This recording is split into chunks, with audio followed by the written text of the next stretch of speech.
And that leads me to think of some of the things that I love, which are security vulnerabilities. So we have stuff like cross-site request forgery, we have stuff like cross-site scripting, we have SQL injection, we have really fun stuff like memory corruption. And all of these vulnerabilities are technical vulnerabilities that I frame on the top right-hand side, generic technical attacks. And these may well be politically or ideology driven, or they may well just be, do you know what, these generic attacks exist, and I'm just going to do it because I can, just to see if it works. We also have other types of threats to our current internet system.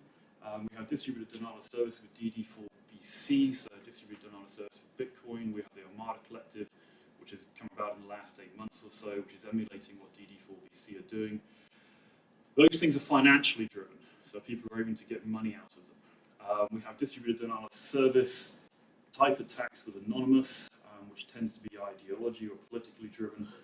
We have targeted technological attacks, which may well use some of the generic technology attacks, particularly memory corruption, which could be politically or ideology driven. I'm not too sure we know about that. We have generic phishing attacks. So one of the things I think from our Internet of Things systems, limiting the number of generic technological attacks is a good starting point, because then we don't have lots of people at home saying, let me just see if I type in this, what happens? Can I cause this web server to crash? Can I cause the lights to turn green? Can I cause this person's device to stop working? And our problems with our generic attacks are that they exist because of trust relationships. They exist in trust relationships between systems. So, I mean, your real classic one, SQL injection.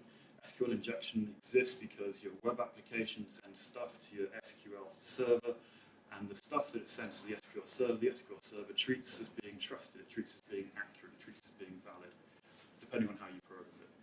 Now, in the Internet of Things, we're going to have our sensor, we're going to have our communication module of some kind, we're going to have the actual communication, presumably wireless, we're going to have some type of data analysis, we're then going to perform some actuation, be it human mediated or not, on this data. And we also have subcomponents between each of these systems. And those subcomponents, again, my subcomponents in my sensor may contain vulnerabilities that enable me to do things with the data that's being generated, or generate fake data that further on down the line will allow my actuator to act on invalid data. So, what are my solutions? Well, my things are typically small and limited use systems. They have lower power consumption, so they have low